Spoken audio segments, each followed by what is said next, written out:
Assalamualaikum warahmatullahi wabarakatuh. Halo semuanya teman-teman, selamat malam.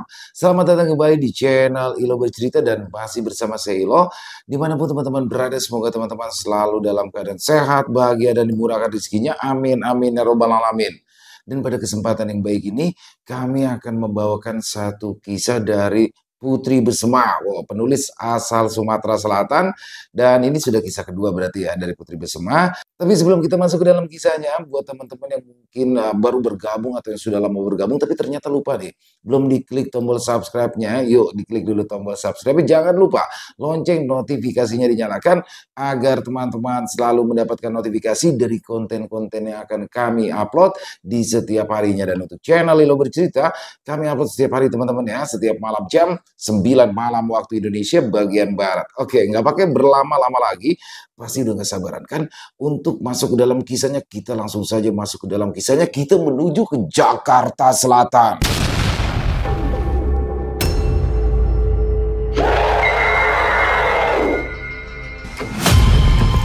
Santet Dua Penjuru di dalam rumah Dedi.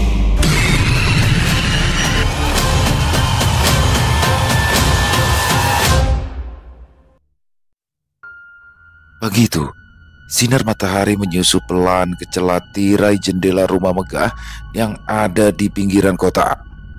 Sebuah rumah yang terlihat mewah dan menyimpan kehangatan luar biasa di dalamnya. Di dapur, seorang perempuan tampak sibuk menyiapkan makanan untuk bekal suami dan anak-anaknya. Wajahnya teduh, rambutnya yang panjang diikat rapi, dan senyumannya tidak pernah absen dari wajahnya setiap kali menyiapkan sarapan untuk keluarga kecilnya. Ismi, 35 tahun, seorang ibu rumah tangga yang dikenal ramah dan keibuan di lingkungan sekitar. Sejak menikah dengan Dedi 14 tahun yang lalu, hidupnya tak pernah jauh dari anak-anak dan dapur. Dia tipe perempuan yang tidak banyak menuntut baginya. Melihat suami dan juga anak-anaknya hidup bahagia, itu sudah cukup. Dari kamarnya, Dedi, suaminya yang berusia 38 tahun, bersiap-siap untuk berangkat kerja. Dia adalah seorang manajer di sebuah perusahaan swasta yang bergerak di bidang properti, mapan, dan cukup disegani di tempatnya bekerja. Dia bukanlah tipe pria yang banyak bicara, tapi sikapnya selalu tegas dan juga lugas. Tidak sedikit para tetangga yang memuji keharmonisan rumah tangga mereka.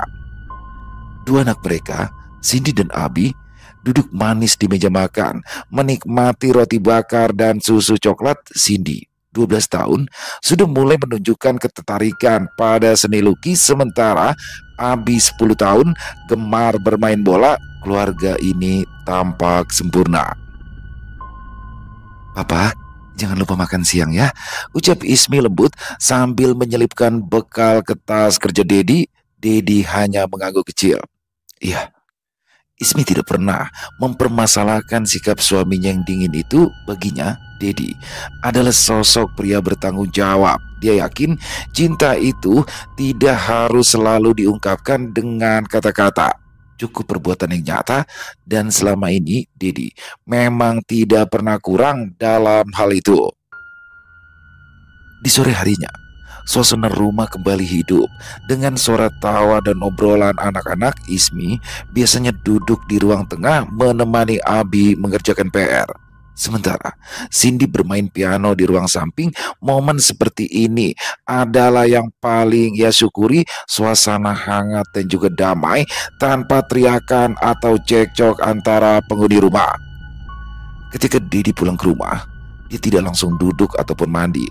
Hal pertama yang dilakukannya adalah mencium kening istrinya dan juga anak-anak, lalu mengecek isi tas sekolah mereka.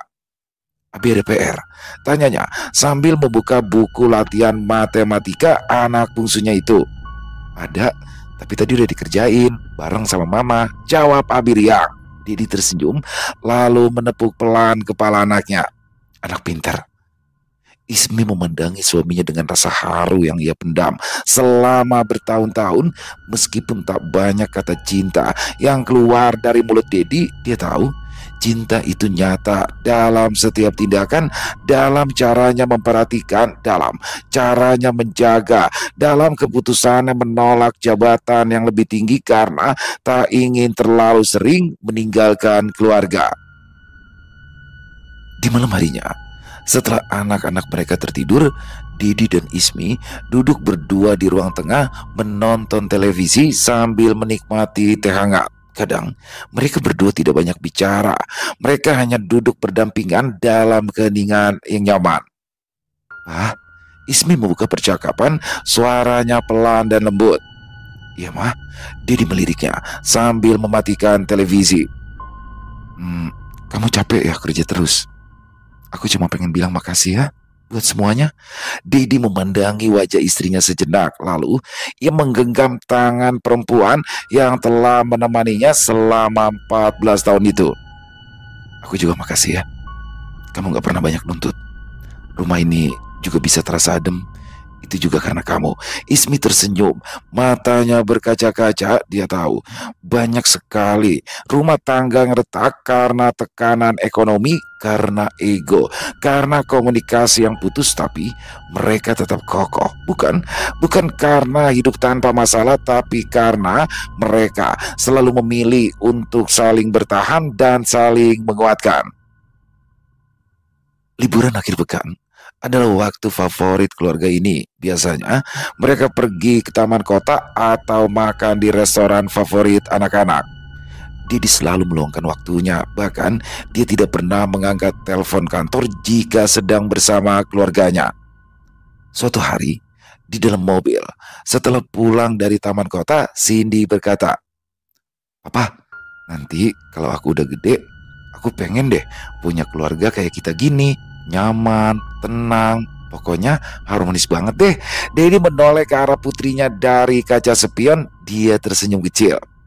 Kalau kamu jadi anak baik dan juga sabar, kamu pasti bisa kok.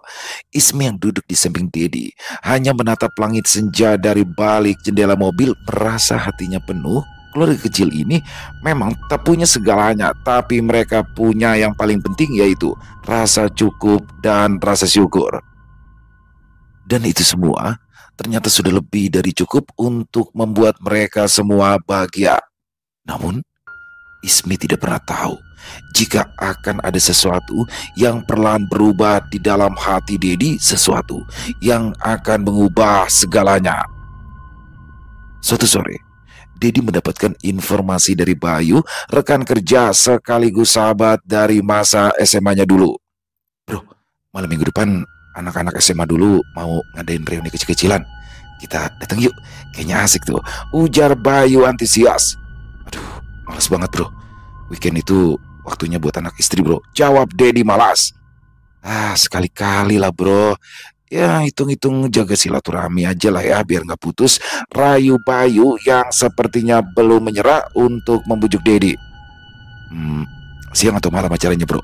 Tanya Dedi yang terdengar mulai tertarik. Kayaknya sore deh. Tapi nanti gue infoin lagi ya. Kita berangkat bareng aja bro, jawab Bayu yang langsung disetujui oleh Dedi. Di waktu yang sudah ditentukan, Dedi bersama-sama dengan Bayu datang menghadiri acara reuni kecil-kecilan itu dengan teman-teman masa SMA-nya. Acara itu berlangsung santai di sebuah kafe mewah yang ada di tengah kota. Obrolan nostalgia mengalir dengan ringan, tawa-tawa pecah saat mereka membahas masa-masa jahil di sekolah dulu. Di tengah keramaian itu, Didi melihat seseorang yang langsung membuat jantungnya berdetak lebih cepat. Yasmin, mantan pacarnya semasa SMA dulu, perempuan yang dulu sempat mengisi hari-harinya sebelum akhirnya mereka berdua berpisah karena berkuliah di kota yang berbeda. Yasmin terlihat tidak banyak berubah. Justru dia makin cantik, masih anggun, dan kini dia terlihat lebih dewasa dan juga percaya diri. "Hai Dedi, masih ingat sama aku?" Sapanya dengan senyuman menggoda. Dedi tertawa kecil. Siapa juga yang bisa lupa sama Yasmin? Wah, bahaya ini. Cinta lama bersemi kembali ini. Ledek Bayu yang disambut tawa semua orang yang hadir di sana. Dedi dan Yasmin duduk bersebelahan. Mereka berdua mengobrol, tertawa dan saling melempar kenangan lama. Pada awalnya, memang obrolan mereka berdua hanyalah sekedar nostalgia ringan di acara reuni itu. Namun, setelah acara reuni, Dedi dan Yasmin semakin intens bertukar pesan WhatsApp. Dari awalnya bercanda ringan menjadi curhat panjang, dari sekedar bertanya kabar menjadi diskusi dalam tentang kehidupan rumah tangga, kesepian, dan kebutuhan yang tak terpenuhi. Yasmin mulai menyentuh sisi Dedi yang selama ini dia pendam, kerinduan akan gairah, atensi, dan kebebasan. Pada awalnya hanya sebatas teman lama yang berjumpa lagi, tapi percakapan mereka terus saja berlanjut lewat pesan-pesan singkat, dari pesan-pesan biasa hingga menjadi telepon larut malam, dan dari telepon kemudian berlanjut ke pertemuan diam-diam. Tak butuh waktu lama sebelum pertemuan demi pertemuan terjadi, yang awalnya hanya sekedar ngopi di siang hari lalu berlanjut makan malam hingga akhirnya mereka berdua menginap di hotel berbintang. Dalam dekapan Yasmin, Dedi menemukan rasa yang berbeda, liar, penuh api, dan tak terduga. Yasmin tahu bagaimana memperlakukan Dedi sebagai lelaki. Dia membuat Dedi merasa muda kembali, merasa dibutuhkan, diinginkan, bahkan dipuja. Kenapa dulu aku nggak ketemu sama kamu duluan ya? Bisik Dedi di suatu malam setelah mereka bercinta di dalam kamar hotel yang ada di bilangan Jakarta Selatan. Yasmin hanya tersenyum, lalu ia membelai dada Dedi lembut. Mungkin saat itu belum waktunya, tapi sekarang akhirnya kita dipertemukan lagi karena semesta tahu kalau kamu memang butuh aku. Kata-kata itu menancap dalam di hati Dedi. Dia mulai membanding-bandingkan Yasmin dengan Ismi, istrinya di rumah yang setiap malam tertidur lebih awal karena kelelahan mengurus anak dan rumah.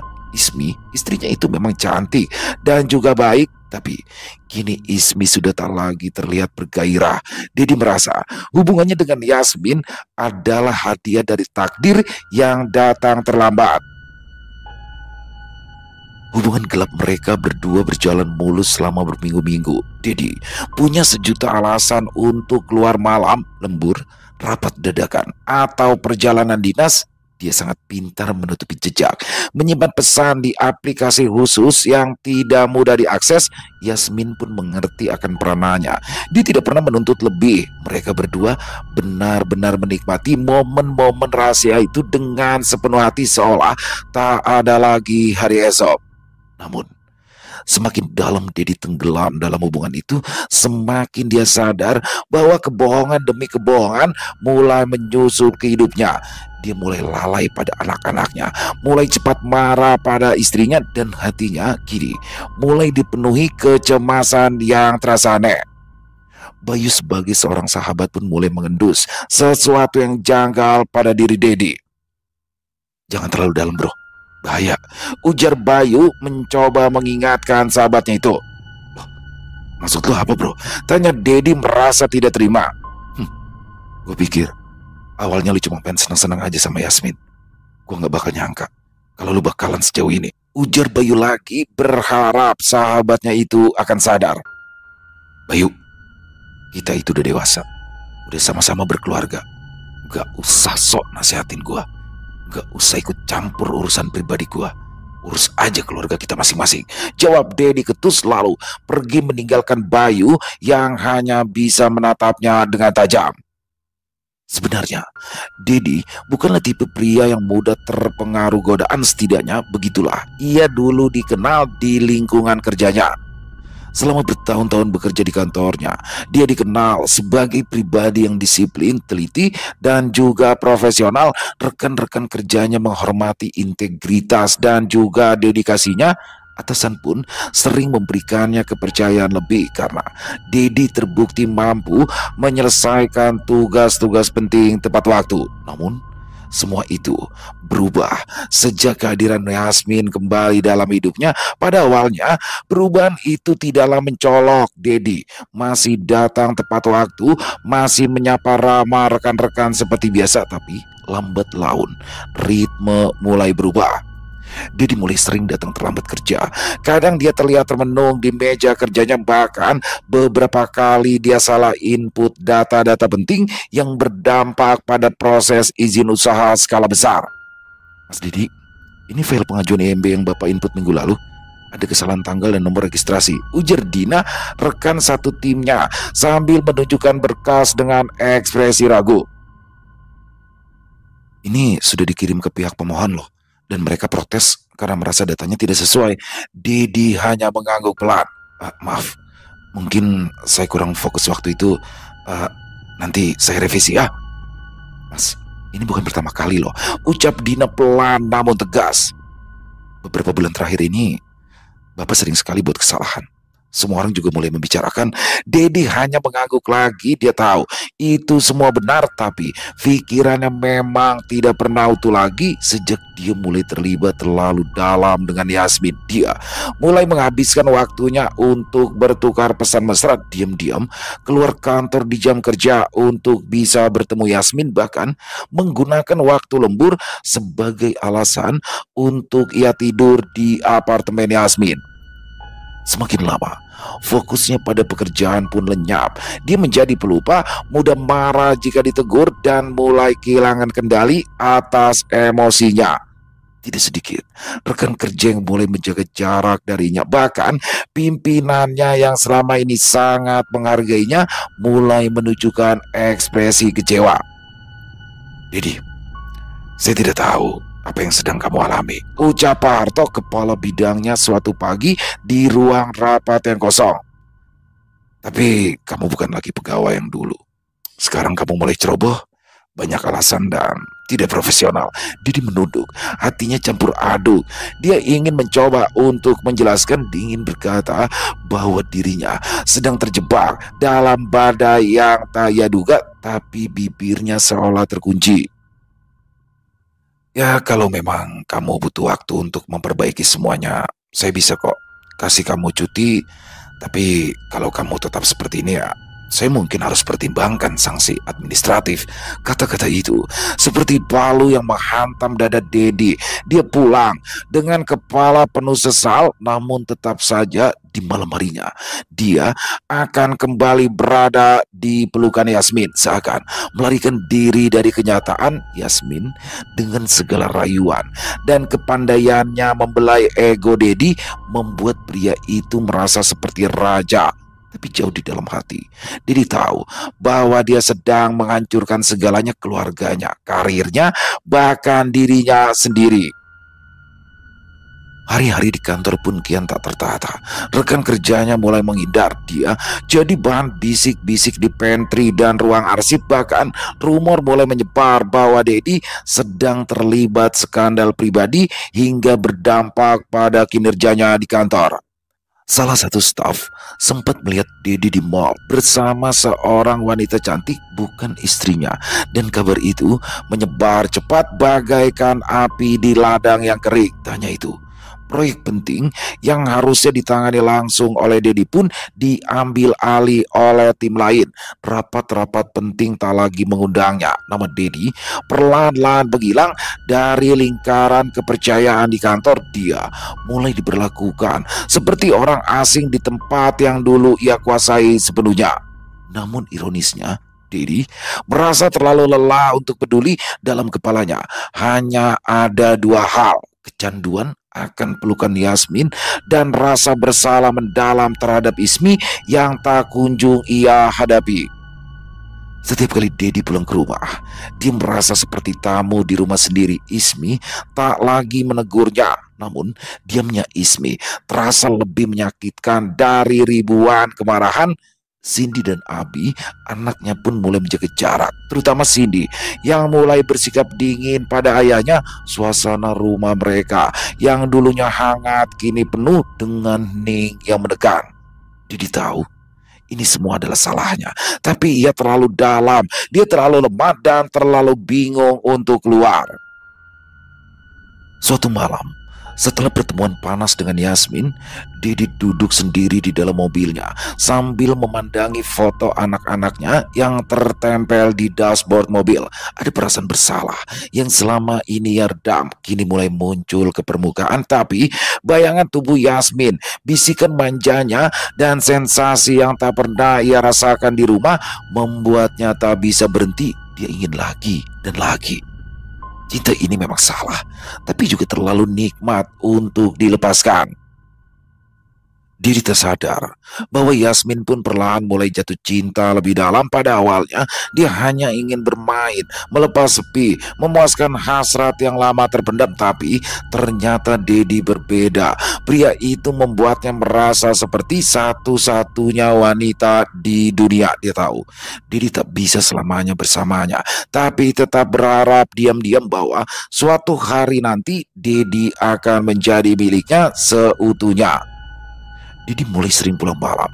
Alasannya lembur. Tapi Ismi tak pernah curiga. Dia terlalu percaya pada suaminya. Dia pikir Dedi hanya sedang banyak tekanan saja. Sementara itu di balik layar, Yasmin mulai menekan. Pada satu kesempatan, Yasmin melontarkan sebuah kata-kata yang membuat Dedi tercengang. Aku capek jadi selingkuhan kamu, Ded. Kalau kamu memang masih cinta sama aku, ceraikan Ismi, istrimu. Kata-kata Yasmin itu menghantam Dedi dengan keras. Permintaan itu membuat Dedi limbung. Dia tahu bahwa apa yang ia lakukan selama ini salah. Tapi entah kenapa, bersama Yasmin, Dedi merasa hidup, merasa dicintai, sesuatu yang pelan-pelan terasa hilang dari Ismi. Di rumah, Ismi sebenarnya mulai merasakan ada yang berbeda. Bukan dari sikap Dedi yang semakin jarang berbicara, atau dia yang semakin sering pulang malam. Itu memang sudah terjadi beberapa bulan terakhir. Tapi dari sorot matanya ada jarak yang tidak bisa dijelaskan di sana. Tatapan yang dulu hangat kini terasa asing. Namun meskipun demikian, Ismi tetap mencoba menjadi istri yang baik. Dia bangun pagi lebih awal dari biasanya, menyiapkan makanan kesukaan Dedi, menata ulang kamar mereka, bahkan menyelipkan catatan kecil yang berisikan kata-kata manis di saku kemeja suaminya. Tapi semua itu hanya berakhir di lantai, atau kadang kembali utuh tanpa disentuh. Cindy, Abi, tolong jangan ribut ya. Papa itu baru pulang kerja, capek, ucap Ismi lembut pada saat anak-anaknya berlarian di ruang tamu. Mama, kenapa sih? Kok papa sekarang sering marah-marah? Tanya Cindy polos. Ismi tersenyum meski hatinya juga mulai perih. Papa sedang banyak kerjaan di kantor. Kita doakan aja yuk. Semoga papa kuat dan sehat terus ya. Ismi tidak pernah membicarakan masalah rumah tangganya pada orang lain. Tidak pada tetangga, tidak pada keluarganya, bahkan tidak pada sahabat terdekatnya. Dia percaya rumah tangga adalah ladang kesabaran. Selama masih bisa ditahan, maka harus ditahan. Dia menolak menjadi wanita yang mengeluh. Sementara itu, Dedi semakin larut dalam hubungannya dengan Yasmin. Mereka kini bertemu 2-3 kali dalam seminggu, di hotel, di restoran, bahkan pernah beberapa kali di apartemen milik Yasmin yang baru dibelinya. Dedi merasa hidup kembali.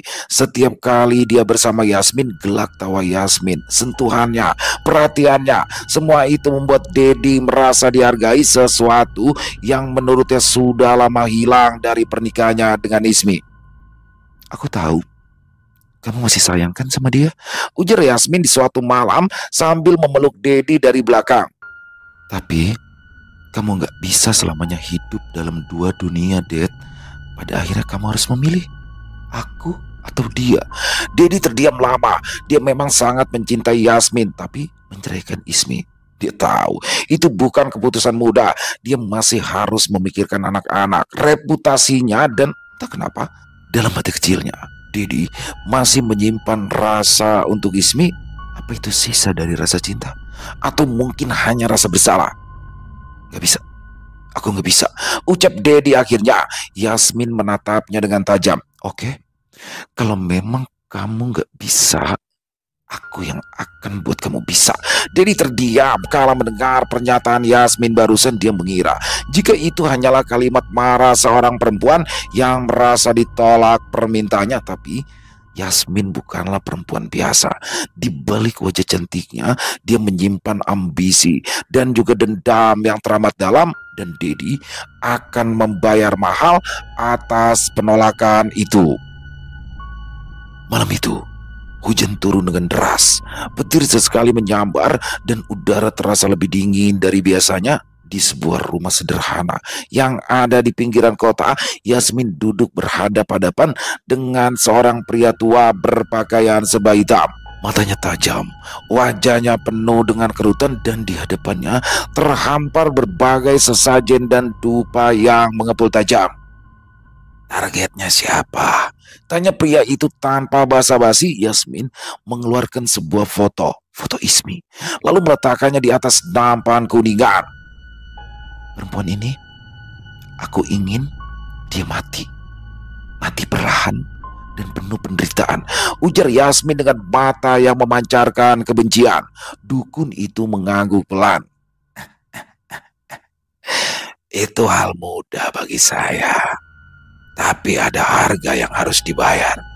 Dan harga itu tidak murah, ujar dukun tersebut sambil menyeringai. Baik, harga tidak masalah. Ini untuk uang mukanya. Dan sisanya apabila target sudah selesai, jawab Yasmin mantap. Malam itu Yasmin telah mengikat sebuah perjanjian gelap yang akan mengubah hidup banyak orang. Dia tidak lagi peduli pada dosa, dia tak lagi takut pada karma. Yang dia tahu, Ismi adalah penghalang bagi cintanya dengan Dedi. Dan jika Dedi tidak bisa melepaskan Ismi secara sukarela, maka Ismi harus disingkirkan dengan cara dia sendiri. Beberapa minggu kemudian, Ismi mulai merasakan adanya kejanggalan. Tubuhnya lemas, nafsu makannya menurun, ia sering mimisan tanpa sebab, dan kadang dia merasa seperti dicekik saat tidur. Ismi berusaha tetap tegar, tapi rasa sakit itu semakin menjadi. Kamu kenapa sih? Udah seminggu ini loh, muka kamu pucat terus, tanya Dedi di satu pagi. Ismi tersenyum lemah. Gak apa-apa, mungkin cuma kecapean aja, Pak. Aku coba ke dokter nanti ya. Dedi mengangguk datar. Dia tidak menunjukkan kepedulian lebih dalam pikirannya. Ia merasa semakin yakin bahwa Ismi memang berubah. Dia tidak tahu bahwa istrinya kini sedang melawan sesuatu yang jauh lebih mengerikan dari sekedar penyakit biasa. Malam-malam Ismi selanjutnya dipenuhi dengan mimpi buruk. Dia melihat bayangan hitam yang mengikuti kemanapun ia pergi. Di cermin meja riasnya, kadang dia melihat wajahnya yang berubah menjadi tua dan mengerikan. Bahkan Cindy dan Abi pernah mendapati ibunya sedang berdiri diam di dapur tengah malam, hanya memandangi pisau dapur dengan tatapan kosong. Rasa sakit itu akhirnya membawanya ke rumah sakit, tapi hasil pemeriksaan medis menunjukkan jika semua normal. Kami tidak menemukan apa-apa, Ibu. Mungkin ini psikosomatis, ujar dokter. Ismi tahu ini bukan sakit biasa, dan saat itulah dia mulai mencari bantuan. Diam-diam dia mulai datang ke seorang ustadz yang dikenal bisa menangani gangguan spiritual. Dan dari sanalah Ismi tahu bahwa dirinya sedang menjadi korban ilmu hitam. Ini bukan sakit medis, Bu. Ada yang mengirimi sesuatu ke tubuh Ibu. Jin, racun gaib, dan niatnya jelas mencelakai, kata sang ustadz sambil menatap dalam. Ismi terdiam, air matanya menetes perlahan. Dia tidak tahu siapa yang tega melakukan ini padanya. Tapi sejak malam itu dia mulai menguatkan diri. Ia memperbanyak ibadah, membaca doa-doa penangkal santet, dan mendekatkan diri pada Tuhan. Namun kondisinya sudah terlanjur parah. Tubuhnya melemah hari demi hari. Beberapa bulan kemudian, Ismi tetap berusaha kuat menghadapi semuanya. Dia teringat akan anak-anaknya, dan itulah yang membuat Ismi kuat. Semangat Ismi memang tak pernah padam, tapi tubuhnya tidak. Tubuhnya tak kuat lagi menahan semua itu dan akhirnya Ismi menghembuskan nafas terakhirnya di rumah dalam pelukan Cindy dan Abi yang menangis histeris. Dedi ada di sana, namun ekspresinya lebih pada shock daripada duka, seolah dia tidak percaya bahwa semuanya benar-benar akan berakhir. Tetangga datang, keluarga berkumpul, dan semua orang mengenang Ismi sebagai sosok istri dan ibu yang baik, lembut, dan penyayang. Kematian Ismi menjadi pukulan besar bagi anak-anak, tapi bagi Yasmin itu adalah kemenangan, atau begitulah yang ia kira. Sudah 2 minggu sejak Ismi meninggal dunia, rumah itu kini sepi, dingin. Cindy dan Abi jarang bicara, lebih sering mengurung diri di dalam kamar. Dedi sendiri seperti kehilangan arah. Dia datang ke kantor hanya untuk menatap layar kosong, pulang hanya untuk duduk lama di ruang tamu termenung. Yasmin yang selama ini berada di balik semua ini mulai muncul secara perlahan dalam kehidupan Dedi di rumah. Dia menawarkan bahu untuk bersandar, mengurus Cindy dan Abi dengan senyuman manis, berusaha menjadi bagian dari keluarga itu secara alami. Namun sesuatu terasa ganjil. Setiap malam Dedi mulai bermimpi tentang Ismi, tapi itu bukan mimpi biasa. Di dalam mimpinya Ismi menatapnya dengan mata merah penuh luka, seolah ingin mengatakan sesuatu, namun sosoknya tak pernah bicara. Kadang terdengar suara tangis perempuan di dapur atau langkah kaki di lorong rumah yang kini terasa kosong. Pada awalnya Dedi mengabaikan semua itu. Dia menganggapnya sebagai rasa bersalah, tapi malam demi malam gangguan itu semakin sering datang. Hingga suatu malam, di saat Dedi ingin benar-benar sendiri di dalam kamarnya, dia ingin mengenang saat-saat kebersamaan dia dengan Ismi. Dia menatap meja rias Ismi perlahan. Dia bergerak menuju ke meja rias, menatap ke arah cermin. Dia seperti melihat wajah Ismi di dalam cermin. Sambil tersenyum menatapnya, tanpa terasa air mata mengalir. Dedi semakin tenggelam dalam rasa bersalahnya. Perlahan tangannya mulai membuka laci meja rias itu, dan Dedi tiba-tiba melihat handphone Ismi yang tergeletak di sana. Ada perasaan aneh yang mulai muncul di dalam benaknya. Dia meraih handphone itu, lalu kemudian mulai membukanya. Dia mulai membuka galeri foto di sana, dan Dedi tersenyum ketika dia melihat foto-foto kebersamaan mereka berdua bersama anak-anak. Tapi tunggu dulu. Ada folder tersembunyi di sana. Perlahan Dedi membuka folder tersebut yang ternyata banyak gambar tersimpan di sana. Tangan Dedi bergetar, matanya terasa panas ketika dia melihat banyak foto yang memperlihatkan Ismi sedang bermesraan dengan pria lain. Dan yang lebih mengejutkan lagi, ternyata pria itu adalah Bayu, sahabat baiknya sendiri, sahabat sedari SMA, bahkan rekan satu kantornya, orang yang pernah coba menasehatinya agar ia menghentikan perselingkuhannya dengan Yasmin. Jantung Dedi berdetak semakin kencang ketika dia melihat foto Ismi dan Bayu berpelukan mesra, hanya dengan tertutupi selimut putih yang terasa familiar di matanya. Ya, itu adalah selimut Dedi. Mereka berdua melakukannya di kamar pribadi Dedi dan Ismi. Dedi mungkin bajingan yang sudah tidur dengan Yasmin berkali-kali, tapi dia tidak pernah sekalipun mengotori rumahnya sendiri. Dedi sudah tak sanggup lagi melihat foto-foto lain di galeri handphone milik Ismi. Dia meletakkan handphone itu di atas meja rias. Hatinya terbakar cemburu. Air mata yang mengalir di sudut matanya bukan lagi air mata kesedihan. Mengapa Ismi melakukan itu semua? Selama ini Ismi adalah istri yang baik dan ibu yang baik. Dedi merasa butuh tahu alasan semua ini. Dia melirik lagi ke arah handphone Ismi. Dia meraihnya cepat, membuka chat WhatsApp di sana, berusaha mencari bukti-bukti lain yang mungkin akan menambah luka di hatinya. Sampai akhirnya ada note yang tersembunyi di sana yang isinya, "Aku bukan istri sebaik yang kamu kira. Aku juga menyimpan rahasia. Aku pernah jatuh cinta pada pria lain. Tapi itu terjadi setelah kamu mulai berubah. Aku butuh seseorang yang mau mendengar, seseorang yang mau menyayangi, dan juga melayani. Dedi membeku. Namanya Bayu, pria yang sangat kamu kenal. Kita dekat diam-diam. Aku merasa dihargai, didengar, tidak seperti kamu yang makin hari makin menjauh. Tapi sedikit pun, aku gak pernah punya niat untuk meninggalkan rumah ini, meninggalkan anak-anak kita. Sampai akhirnya aku sadar bahwa ini salah. Tapi semuanya sudah terlambat. Aku hamil, Dedi jatuh terduduk. Dunianya seakan runtuh di sekelilingnya. Aku gugurkan kandunganku diam-diam. Tidak seorang pun tahu. Sejak saat itu, aku mencoba untuk berhenti. Aku ingin kembali lagi padamu, mencoba menjadi istri dan ibu yang utuh. Tapi kamu tak pernah kembali. Aku tahu aku salah. Aku tahu suatu hari kebenaran akan datang mencariku dan mencarimu. Kepalanya terasa berdenyut. Dedi berteriak. Dia membanting handphone milik Ismi. Dia menolak untuk percaya.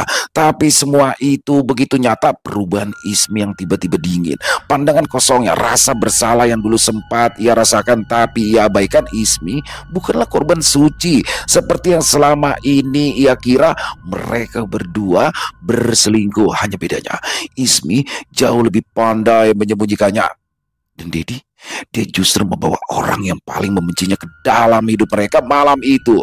Dedi menangis untuk pertama kalinya sejak Ismi pergi, bukan hanya karena kehilangan, tapi karena rasa bersalah yang menumpuk, kesadaran bahwa dia adalah bagian dari tragedi besar yang merenggut orang yang pernah sangat ia cintai. Hari ke-40.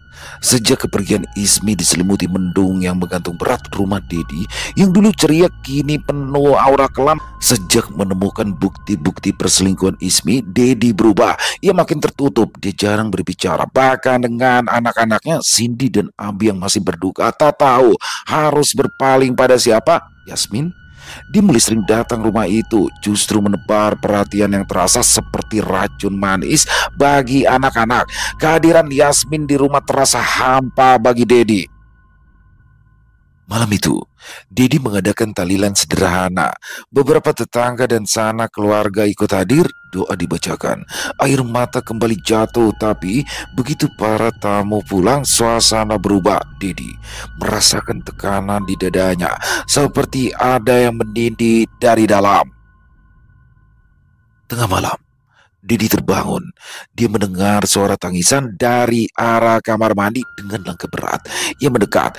Pintu kamar mandi itu terbuka perlahan. Air keran menyala sendiri. Dan di dalam cermin, sosok Ismi terlihat berdiri, pucat, matanya kosong, tapi dari mulutnya mengalir darah hitam. Aku tidak menyangka kamu tega berbuat itu. Tapi itu semua juga awalnya aku yang salah. Maafkan aku. Aku yang mengawalinya. Hingga kau berbuat seperti itu. Kita berdua sama-sama tenggelam dalam kenistaan. Ismi tidak menjawab. Dia hanya menatap, lalu menghilang perlahan seperti asap. Tapi air mata Dedi tak pernah berhenti mengalir. Hari-hari setelahnya, Dedi mulai jatuh sakit. Tubuhnya melemah seperti dulu, sering muntah darah, mengalami mimpi buruk. Bahkan dia mulai melihat bayangan hitam di sudut-sudut rumahnya. Setiap kali dia memejamkan mata, Ismi selalu hadir diam. Tapi seolah menghakimi, Yasmin mulai ketakutan. Kala melihat kondisi Dedi yang makin menurun, dia mencoba mencari dukun yang pernah dulu ia sewa. Tapi pria tua itu menghilang. Rumahnya kini kosong, seperti tidak pernah dihuni. Yasmin mulai diteror mimpi buruk. Sosok Ismi muncul, membisikkan kutukan. Kau membunuhku dengan santet yang kau kirim, tapi kini kau akan hidup dengan dosa yang tidak pernah kau bersihkan. Beberapa hari setelah acara 40 harian Ismi, Dedi ditemukan tak bernyawa di dalam kamarnya. Matanya terbuka, tubuhnya kaku dalam posisi duduk di kursi kerja dengan wajah seperti ketakutan.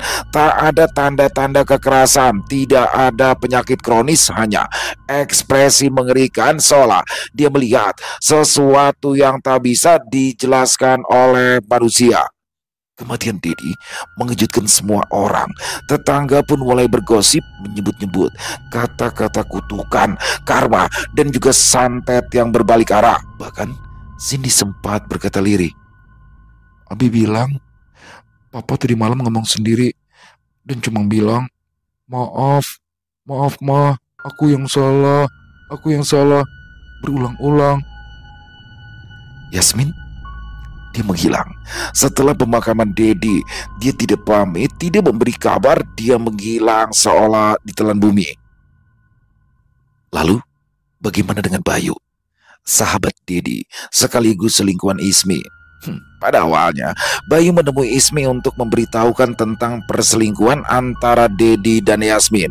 Bayu tak ingin keluarga sahabatnya itu hancur, namun setelah ia bertemu dan mengobrol panjang dengan Ismi, semua niat awalnya berubah. Dia terkesima melihat ketabahan Ismi, melihat sifat keibuan Ismi, dan juga wajah cantik Ismi. Bayu jatuh hati pada istri sahabatnya sendiri, dan Gayung pun bersambut. Ismi yang saat itu merasa hancur atas kenyataan bahwa Dedi selama ini berselingkuh di belakangnya, dia butuh bahu untuk bersandar. Dia butuh seseorang untuk mengobati luka di hatinya, dan Bayu hadir menawarkan bahunya. Bayu semakin lama semakin jatuh cinta pada Ismi. Tapi setelah Ismi memutuskan untuk menggugurkan kandungannya dan memutuskan hubungan secara sepihak, itu membuat Bayu gelap mata. Dia ingin memiliki Ismi seutuhnya, dan untuk itu berarti dia harus menyingkirkan Dedi. Bayu melepaskan santet mematikan untuk sahabatnya sendiri. Tapi semua rencananya buyar setelah Ismi meninggal dunia, tapi santet untuk Dedi itu tak bisa dicabut lagi. Rumah Dedi dan Ismi kini kosong. Setelah kematian Dedi, keluarga besar memutuskan untuk menjual rumah dan menitipkan Cindy dan Abi kepada nenek mereka dari pihak Ismi. Dua anak itu kehilangan segalanya dalam waktu yang singkat. Ibu yang mereka cintai dan ayah yang dulu mereka kagumi, meski akhirnya mengecewakan. Cindy, meski baru berumur 12 tahun, menjadi lebih dewasa daripada teman-teman seusianya. Dia mulai menyimpan buku harian, tempat ia menuliskan semua yang ia lihat, semua yang ia rasakan dan ia pelajari dari tragedi yang menimpa keluarganya. Aku nggak tahu siapa yang lebih salah, papa atau mama. Tapi aku tahu satu hal, cinta bisa jadi indah atau bisa menghancurkan segalanya kalau kita tidak menjaganya baik-baik. Abi sering diam, tapi di malam-malam tertentu dia masih terbangun sambil menangis, memanggil-manggil nama ibunya. Kadang dia berkata melihat sosok ayahnya duduk di ujung tempat tidur, hanya menatap mereka sambil tersenyum sedih. Waktu pun berlalu bertahun-tahun. Cindy tumbuh menjadi gadis cerdas dan kritis. Dia memilih jalan hidup sebagai penulis, menuangkan semua kenangan dan luka dalam bentuk cerita tentang cinta, pengkhianatan, dan hal-hal yang tak bisa dijelaskan oleh logika. Dan pada akhirnya dia menulis satu kalimat yang selalu dia ulang. Rahasia akan selalu menemukan jalannya untuk muncul ke permukaan. Dan kebenaran, dia akan selalu datang, ya, meskipun kadang dia datang terlambat.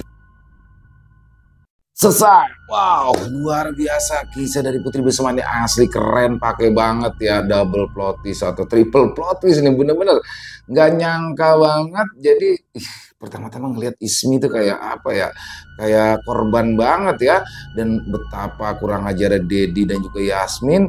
Tapi ternyata setelah itu semua, Ismi tidak sesuci yang dibayangkan. Ya, ternyata Ismi juga berselingkuh, walaupun memang dasar dia berselingkuh adalah dari perubahan sifat Dedi, dan selingkuhnya nggak tanggung-tanggung sama sahabat baiknya sendiri, sahabat baiknya si Dedi, si Bayu. Jadi Bayu tuh awalnya pengen ini ya, pengen menolong, berupaya supaya keluarganya Dedi tidak hancur dengan cara dia memberitahukan Ismi.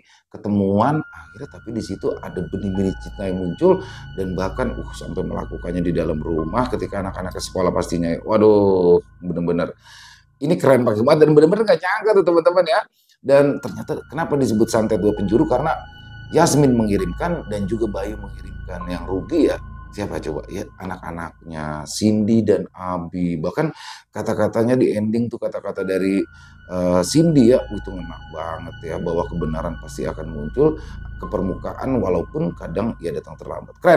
Keren pakai banget. Terima kasih Putri Beseman, ditunggu lagi untuk kisah-kisah selanjutnya dan semoga teman-teman terhibur ya dengan kisah barusan, terutama para pecinta penikmat horor misteri dan terutama lagi kepada para subscriber dari channel Ilo Bercerita. Buat yang punya komentar lain, buat yang punya pendapat lain bisa menuliskan di dalam kolom komentar atau hanya sekedar saling menyapa, silakan. Insya Allah kami akan membalasnya satu persatu. Buat teman-teman yang suka dengan videonya bisa diklik tombol like, tombol jempolnya, boleh juga dibantu di share ya link videonya ini ke teman-teman yang lain agar juga ikut merasa terhibur. Dan buat teman-teman yang mungkin belum subscribe, sekali lagi bisa diklik tombol subscribe, jangan lupa lonceng notifikasinya dinyalakan agar teman-teman selalu mendapatkan notifikasi dari konten-konten yang akan kami upload selanjutnya. Dan kami juga ingin mengucapkan terima kasih ya kepada seluruh teman-teman yang sudah selalu setia hadir, yang sudah selalu mendukung kami, karena teman-temanlah kami selalu bersemangat berkarya di setiap harinya. Oh iya, buat teman-teman yang mungkin punya kisah horor misteri yang diangkat dari kisah nyata yang berdasarkan pengalaman pribadi, apabila mungkin berkenan untuk dibawakan di channel kami, silakan bisa mengirimkannya ke nomor telepon kami yang ada di sini. Bebas ya, kirimannya boleh dalam bentuk tulisan, boleh dalam bentuk rekaman suara, senyamannya teman-teman aja. Buat teman-teman yang sudah mengirimkan kisah, kami ucapkan terima kasih. Di akhir kata, saya Ilo mengucapkan permohonan maaf apabila mungkin dalam pembawaan kisahnya barusan ada kata-kata saya yang salah ataupun ada kata-kata saya mungkin yang kurang berkenan. Saya mohon dibukakan pintu maaf yang seluas-luasnya dan sampai berjumpa lagi di konten-konten kami selanjutnya yang pasti tidak kalah serunya, yang pasti tidak kalah horornya. Masih bersama saya Ilo di channel Ilo Bercerita. Salam sehat, sukses, bahagia selalu untuk kita semua. Wassalamualaikum warahmatullahi wabarakatuh.